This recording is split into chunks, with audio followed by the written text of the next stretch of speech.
Vamos a hablar un poco de lo que es la sexualidad desde la perspectiva de la teología del cuerpo de su santidad San Juan Pablo II. Es muy importante en la vida matrimonial considerar este aspecto que usualmente no se toca. Así que la sexualidad en el matrimonio es algo importante que vamos a tratar de abordar en este punto y este tema del día de hoy. Y pues, ¿qué más que con la teología del cuerpo de su santidad San Juan Pablo II? Este tema, pues, es un tema interesante y espero que les sirva. Bueno, creo que ya entrando en confianza, la primera pregunta que yo les haría, y les pido que respondamos con verdad, porque pues Dios está presente, Dios todo lo ve, Dios todo lo sabe. Entonces, yo te preguntaría, no para que me contestes, obviamente, pero para que te contestes a ti mismo. ¿Cuántas veces en el último mes has tenido sexo? Piensa, ¿cuántas veces? Ok, gracias por pensar. Y ahora responde también con verdad a esta pregunta. ¿Y cuántas veces en el último mes has tenido relaciones genitales? Seguramente ahorita en tu cerebro estás pensando, a ver, ¿cómo? ¿Qué no era la pregunta anterior?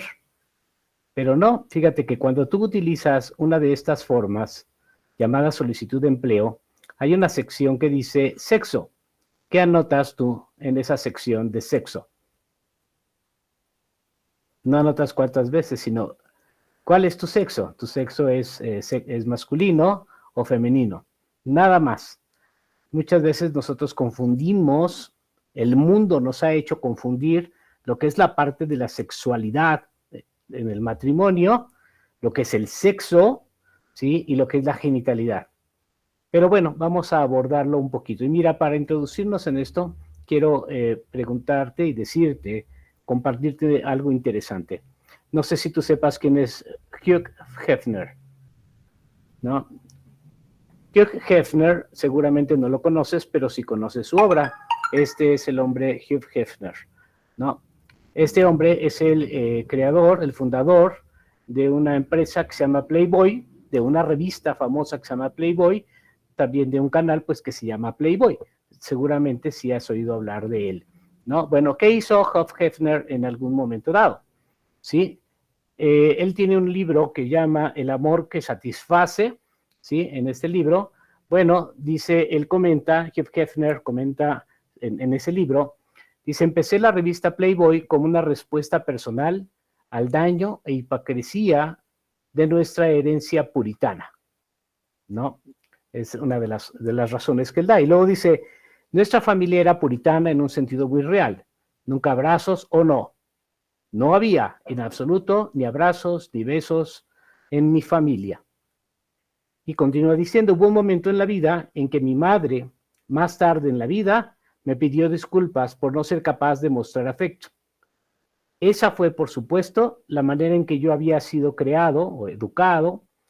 Así que le dije, mami, a causa de las cosas que no fuiste capaz de hacer, me puso en un camino que cambió mi vida y la del mundo entero. Cuando hablé de daño e hipocresía en algunos de nuestros valores sexuales, viene del hecho de que no fui abrazado por el amor cuando era niño. Fíjate qué interesante, ¿no? Por eso es interesante entenderlo. Bueno, aquí en este caso Hugh Hefner ha estado satisfaciendo a través de estas revistas y de este tipo de servicios y de productos nuestra hambre con este basurero. Desde hace algunos años, más o menos desde el inicio de los años 50, con toda esta basura nos ha venido llenando pues prácticamente con este tipo de servicios que han sido pues de alguna manera con cierto éxito, podríamos decir. Sin embargo, déjame mostrarte una idea para que veamos de lo que se trata la teología del cuerpo. Veamos esta imagen, Adán y Eva en el paraíso, que dice que hasta que pecamos nos entendimos desnudos. Por lo tanto, pues lo estábamos y sin mayor situación, sin mayor situación y sin mayor miramiento de otra manera.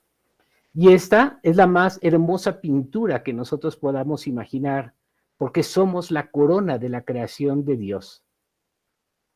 Si deseamos una sexualidad sana, debemos hacer todo lo posible para que esta sea una sexualidad humana, como lo dice el psiquiatra Viktor Frankl, ¿no? En estos materiales o libros que él ha escrito sobre el sentido de la vida. Si en verdad deseamos una sexualidad sana, debemos hacer todo lo posible para que sea una sexualidad humana. Esto implica que no sea una sexo, ¿sí? Como se entiende en el concepto de Hefner, ¿no? Es decir, nosotros vivíamos desnudos sin sentir vergüenza. ¿Se imaginan esa situación? ¿Se imaginan que tú pudieras andar en todos lados, ante todas las cosas, y sin preocuparte por la vergüenza que se siente al estar desnudos? Pues ese era en origen el plan de Dios, ¿no? Bueno, esta gloriosa pintura, esta imagen que Dios quiso para hombre, para la humanidad, hombre y mujer, sí fue totalmente distorsionado a través del pecado, precisamente por un pecado que es la lujuria. ¿Y qué es la lujuria? La lujuria es el deseo sexual en donde el amor de Dios no está presente. La lujuria es una copia exacta, pero falsa, del amor de Dios. Fíjate qué interesante.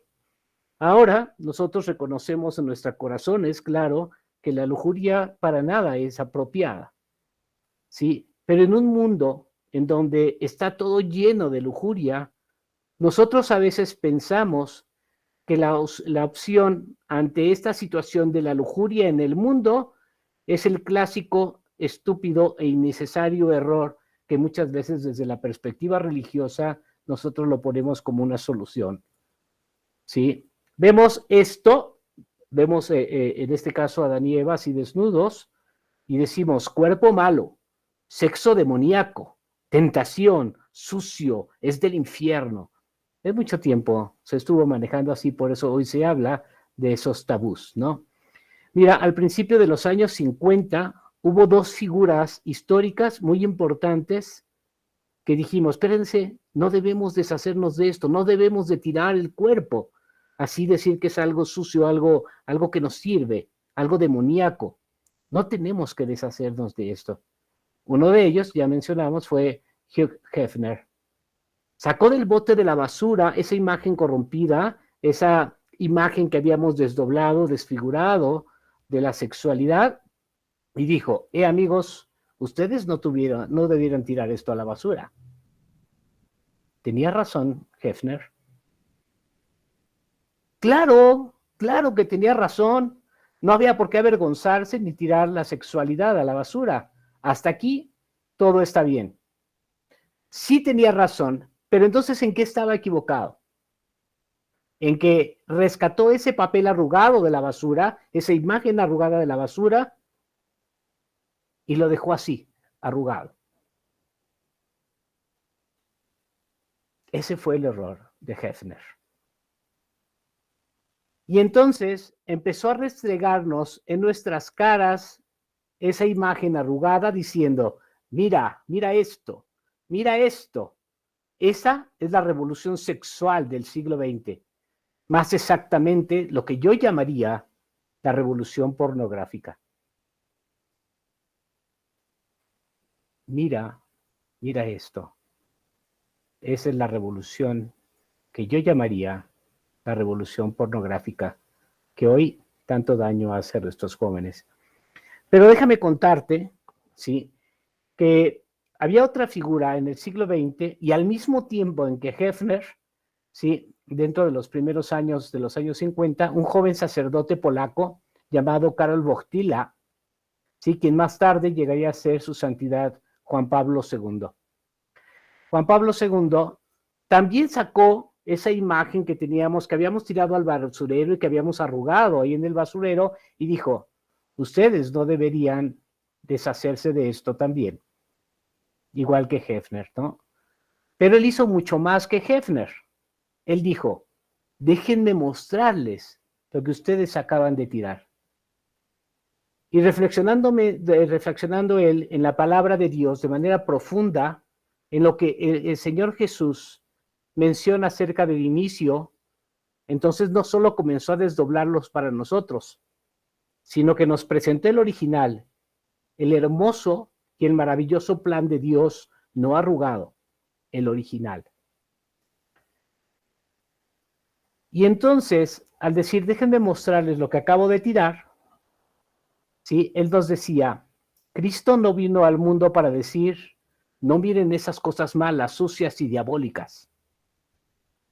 Sus cuerpos están todos desviados y distorsionados, solo vivan para la vida espiritual. Eso no es lo que dijo el Señor Jesús. Él no vino a decir eso. No, para nada. Cristo vino al mundo para redimir nuestros cuerpos. Cristo vino al mundo, es decir, para redimirnos como hombre y como mujer. Y estas, desde el Evangelio, son las buenas noticias. Miren, para entender qué tan buenas son estas noticias, debemos entender un poco más qué tan malas son las noticias, ¿no? Para poder ver dentro de esas malas las buenas noticias. El hombre se avergüenza de su cuerpo, no por la idea original, el plan original en que Dios lo creó, porque vemos que eso no sucedía con Adán y Eva, hasta que entra el pecado. Y no es que nos avergonzamos de él, sino a causa de la lujuria.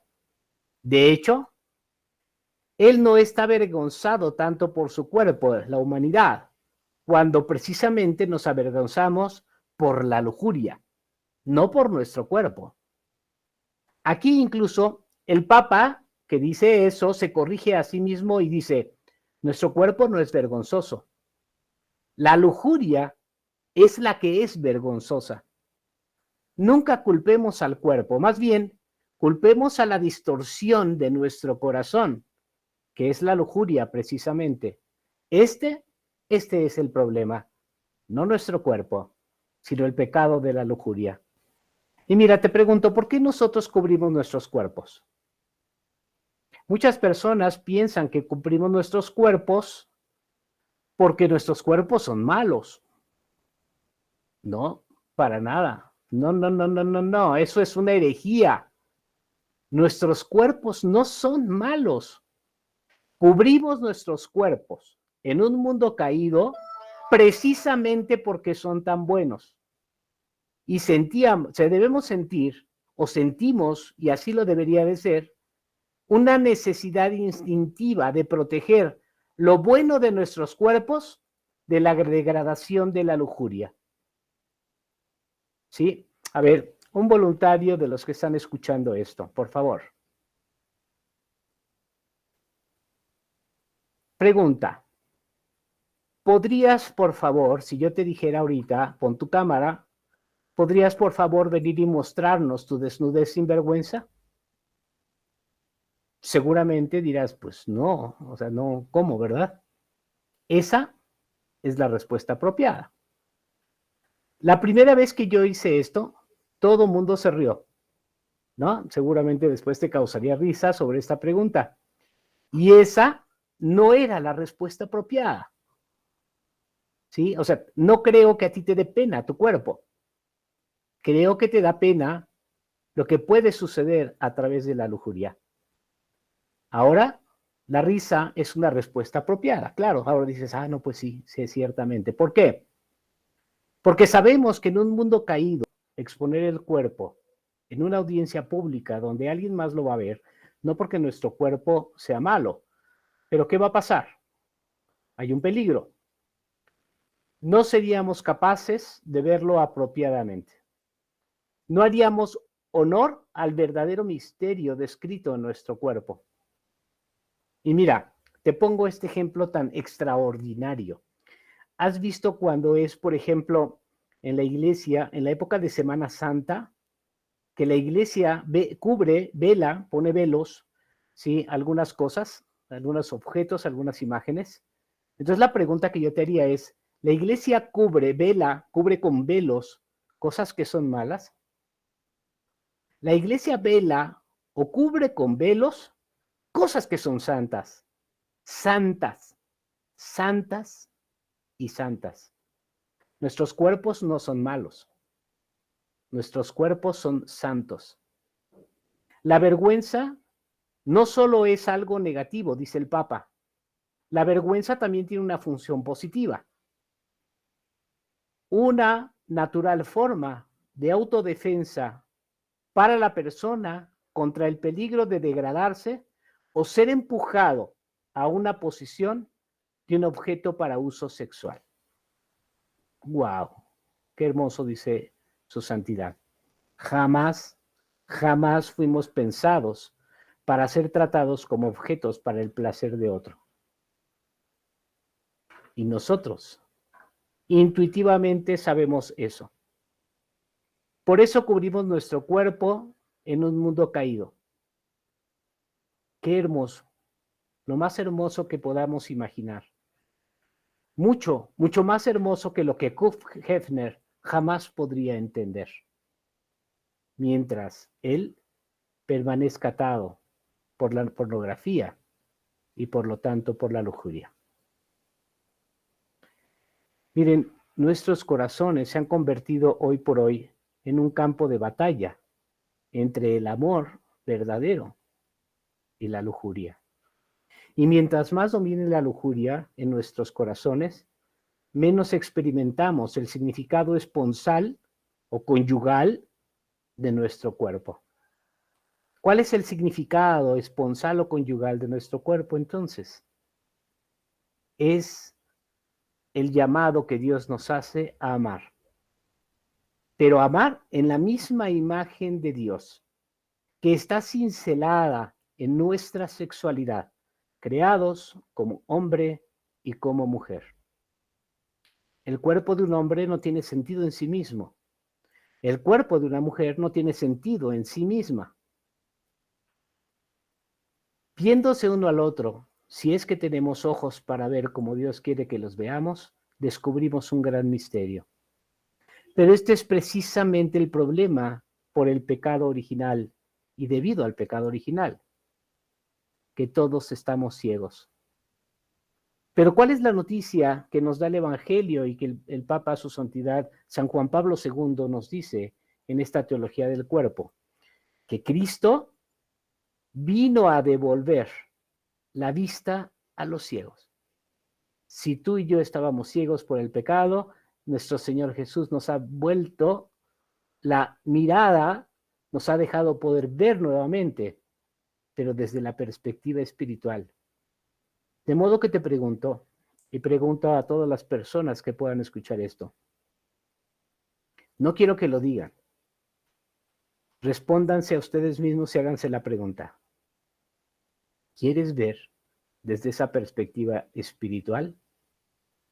Todos podríamos entonces gritar como el ciego del Evangelio: Jesús, Hijo de David, ten piedad de mí, quiero ver. Qué hermoso, lo más hermoso que nosotros podamos imaginar. Mucho más hermoso que lo que Hugh Hefner jamás podría entender, mientras él permanezca atado a la pornografía y por lo tanto al pecado de la lujuria. Ustedes son mucho más grandes de lo que se dan cuenta. Eso es lo que venimos a descubrir aquí, nuestra grandeza. Jesús nuestro Señor dice: este es mi mandamiento, que se amen los unos a los otros como yo los he amado. Qué mandamiento tan hermoso. Esto significa que todas las cuestiones sobre la moral sexual desembocan o debieran de desembocar en una sola pregunta. ¿Es este el comportamiento, imagen del amor gratuito, total, fiel y fructífero de Dios el que hemos hecho o no lo es? ¿O fallamos al alcanzar esa meta? Y permítanme hacerles a todos esta pregunta. Ya sea si estén casados o no, pueden igualmente contestarla. ¿Sale? Tal vez alguien quiere estar casado, y entonces pueden responder como si ya lo estuviera. También si alguien es hermana, sacerdote, religiosa, hacen votos y pues también pueden responder según esos votos que tienen. ¿Cuántos de ustedes quieren ser fieles a sus votos de bodas? Si te pidiera que levantes la mano, ¿la levantarías? ¿Todos? Ok, eso está bien. Así que, si eso duele, ¿aún quieren ser fieles a sus votos? Aún si eso demanda un tremendo sacrificio o un atroz sacrificio, ¿aún quieren ser fieles a sus votos? Seguramente estarás diciendo que sí. ¿Estás seguro? ¿Estás segura? Claro que sí. ¿En serio? ¿O yo te lo estoy imponiendo solamente porque es una charla? ¿Sí? ¿Lo quieres por tu propia voluntad? Quitarte la venda, volver a ver desde la perspectiva espiritual y ver la bondad de la creación de Dios en el plan original. ¿Ok? ¿Y lo quieres por tu propia voluntad? Ok, perfecto. Adelante. Lo que acabamos de hacer es aceptar todo lo que la Iglesia Católica enseña sobre la sexualidad por su propia y libre voluntad. Yo no se los he impuesto. Tú has dicho que lo querías. Pero esto es exactamente lo que supone. ¿Recuerdan que aprendimos en esta última sección? La relación sexual se supone que es una renovación de los votos de la boda. Sexualidad, hombre, mujer. Es la renovación de estos votos de la boda. No con palabras, sino con el lenguaje del cuerpo. Y mira, es una cosa maravillosa que en un aniversario especial el esposo y la esposa vuelvan a la iglesia a renovar sus votos. Eso es maravilloso. Esto es grandioso, por eso no debiéramos nosotros dejar o hacer olvidar que cada vez que un esposo y una esposa consuman su unión haciéndose una sola carne, se supone que están hablando y renovando sus votos con el lenguaje de sus cuerpos, dice San Juan Pablo II. Y esto es hermoso. Cada vez que el hombre se complementa, se entrega por amor a su esposa y su esposa a su esposo, están renovando esos votos. Qué hermoso. ¿Cuán saludable sería un matrimonio si el esposo o la esposa serían regularmente infieles a sus votos de bodas? ¿Cuántos de ustedes dirían, sí, ese es el matrimonio que quiero tener? Que él o ella me sea infiel siempre, ¿no? A los votos. Por otro lado, qué saludable será un matrimonio si regularmente renueva sus votos de boda. Y cada vez que lo hacen, están más comprometidos que el día anterior. ¿Cuántos dirían, claro, ese es el matrimonio que quiero tener? ¿Cuántos lo dirías? ¿Tú lo dirías? Pues si lo dijiste que sí, acabas de aceptar todo lo que la iglesia enseña acerca de la sexualidad y yo no se los he exigido. Ustedes dijeron que lo querían porque su entendimiento lo sabe bueno. Nuestro cuerpo habla. De eso es lo que estamos hablando, que nuestro cuerpo habla. Y nuestro cuerpo proclama un gran misterio. Yo he estado aquí enseñando, no solamente con mis palabras, sino también con mi cuerpo. Y he estado haciendo toda esta cosa loca de hablar, de moverme, de gesticular. ¿Sí? Nuestro cuerpo proclama un gran misterio. Y todo esto que hacemos con nuestro cuerpo, pues de alguna manera también esto es hablar. Por ejemplo, si yo pusiera una cara así apachurrada, triste, ¿no? Y yo les estuviera, por ejemplo, extendiendo la mano, así moviéndola de un lado para otro, ¿qué les estaría diciendo? Ya sea saludando, ¿no? Hola o adiós. Pero díganme, por ejemplo, si yo pusiera una cara así con mi boca abierta, mis ojos levantados, así grandotes, ¿verdad? ¿Qué estaría sucediendo? Pues una cara de shock o sorpresa. Y díganme, si yo hiciera mi rostro así, todo apachurrado, mis ojos caídos, mi lengua también caída, mi boca caída, Así, ¿qué estaría diciendo? Vamos, es una fácil. Bueno, nuestros cuerpos hablan y nosotros también sabemos que las acciones hablan más fuerte que las palabras.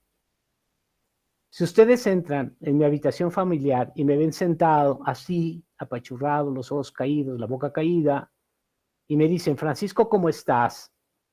Y yo les digo, genial, pero así todo caído, con mi voz caída, ¿sí? ¿Quién me va a creer? ¿A quién le van a creer? ¿A lo que digo o a mi cuerpo? Podemos decir muchas cosas con las palabras y contradecirlas completamente con nuestros cuerpos. ¿A qué se parece entonces la unión sexual cuando se corresponden a las palabras de los votos de boda? A eso vamos.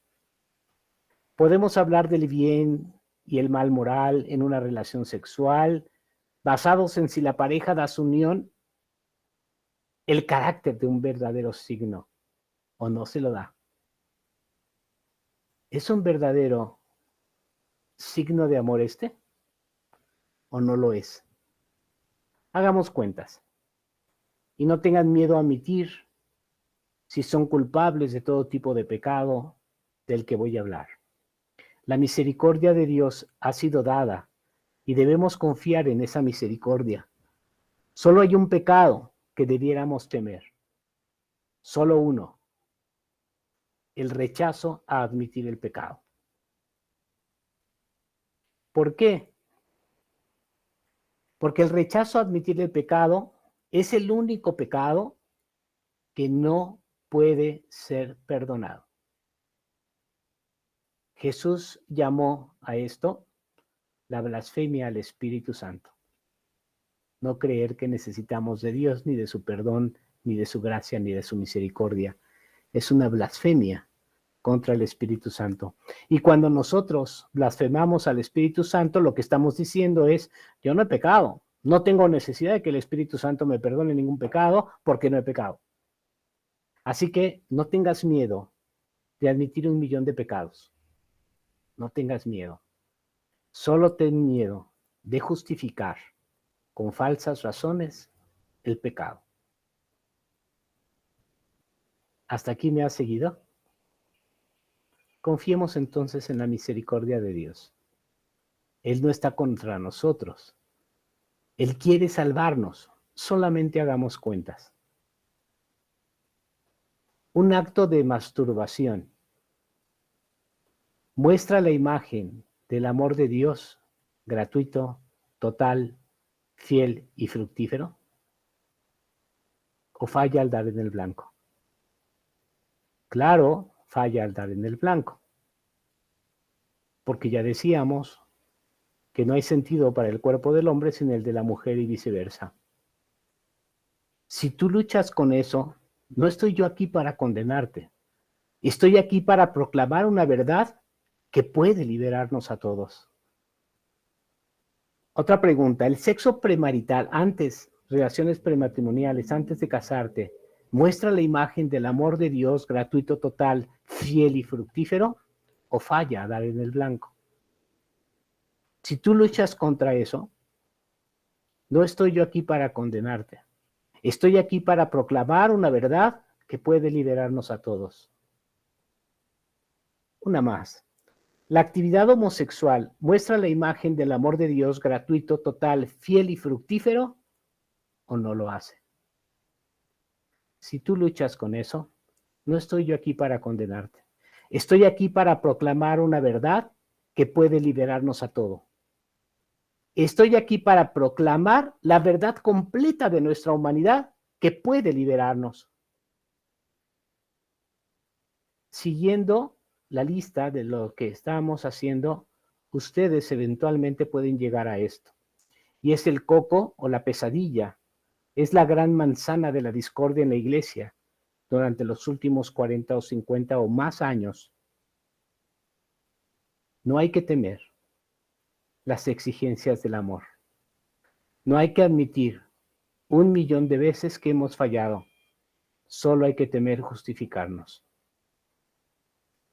Una relación intencionalmente estéril, donde no quieres esa donación en la imagen creada por Dios, incluso entre esposos, ¿manifiesta esto la imagen de Dios gratuito, total, fiel y fructífero?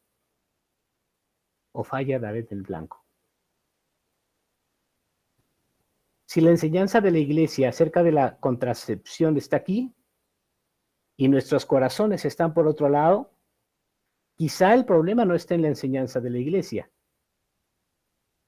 Tal vez el problema está en nuestra dureza de corazón. Hoy ustedes escuchan su voz, la voz de Dios, queriéndote mostrar el cuadro original. No endurezcan su corazón. ¿Qué hace a nuestro cuerpo humano que sea teológico, como una teología del cuerpo? Ahí es donde debemos empezar. ¿Qué es esta expresión de teología del cuerpo y qué significa? ¿Sí? Fíjate, teología del cuerpo, como sabemos que teos, pues es el tratado o el estudio de Dios, ¿no? Pero nosotros tendemos a poner a Dios por un lado y al cuerpo que se mueve por acá, por otro lado. ¿No es así? Cosas espirituales y cosas con el cuerpo. Los separamos. Cuando nosotros mismos como cristianos tendemos a pensar en esta frase, la teología del cuerpo, como una proposición idiota, una contradicción de términos, nos estamos demostrando a nosotros mismos qué lejos estamos de una visión cristiana del mundo. ¿Qué es lo que de alguna manera está en el corazón y en el centro de la cristiandad? Seguramente lo estás diciendo. Debería ser nuestro Señor Jesucristo. Y Cristo es el verbo que se ha hecho carne. Eso es teología del cuerpo. Encarnación es de lo que estamos hablando aquí. La teología del cuerpo es una llamada de clarinete a los cristianos, no para hacerse más espirituales, sino para hacerse más encarnacionales. La espiritualidad cristiana siempre es vivida en y a través del cuerpo. De este modo, nuestros cuerpos son en realidad sacramentales. Nuestros cuerpos revelan un gran misterio espiritual. Muchas veces tendemos a pensar que el ser humano es como una especie de espíritu atrapado en un cuerpo. Respuesta equivocada. Respuesta equivocada. Esto es realidad una herejía, amigos. Nosotros no somos espíritus atrapados en nuestros cuerpos. El ser humano es una persona en la unidad de su cuerpo y de su espíritu. El cuerpo nunca puede ser reducido a simple materia. No es simplemente físico. El cuerpo es espiritual.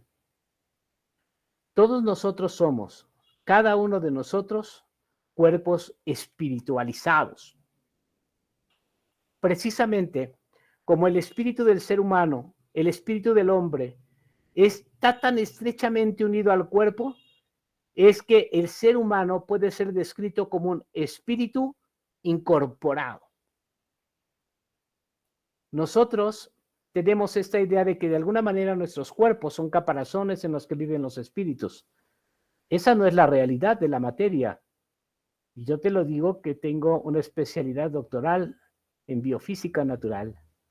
Nuestros cuerpos y almas están estrechamente en unidad, tan en unidad que solamente la muerte los puede separar.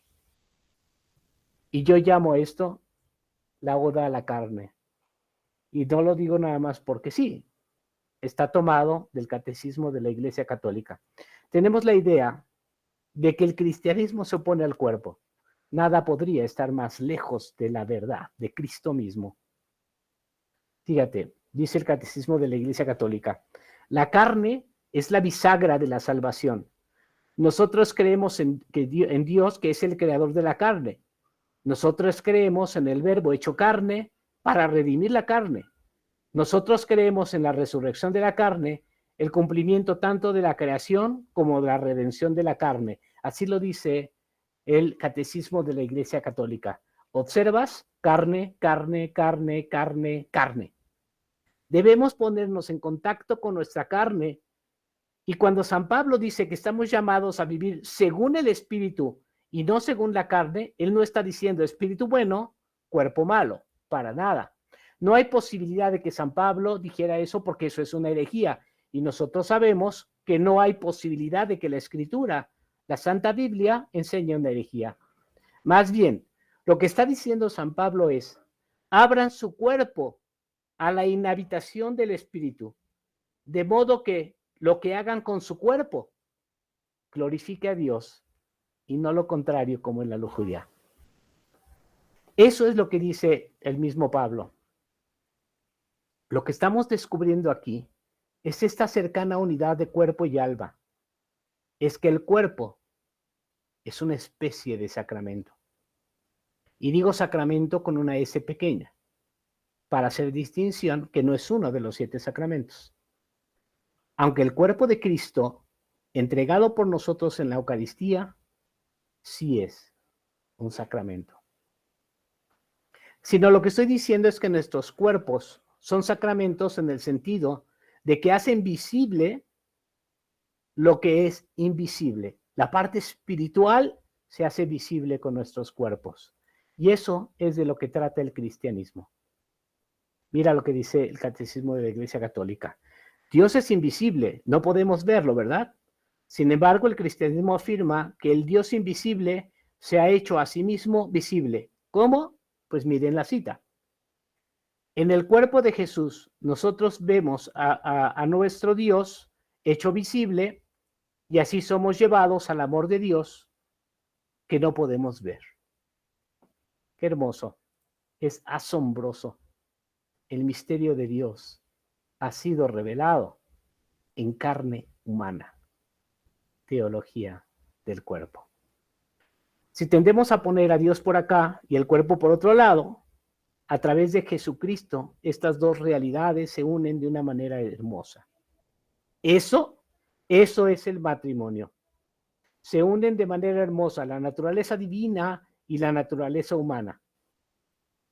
Ahora, ¿tú te atreves? ¿Te atreves a tomar esa imagen correcta del amor de Dios y el amor matrimonial y hacerlo parte de tu vida y no dejarte caer en este mundo caído por la vergüenza de la lujuria? Esperamos que sí, porque eso es la esencia de las promesas matrimoniales que vas a vivir. Muchas gracias.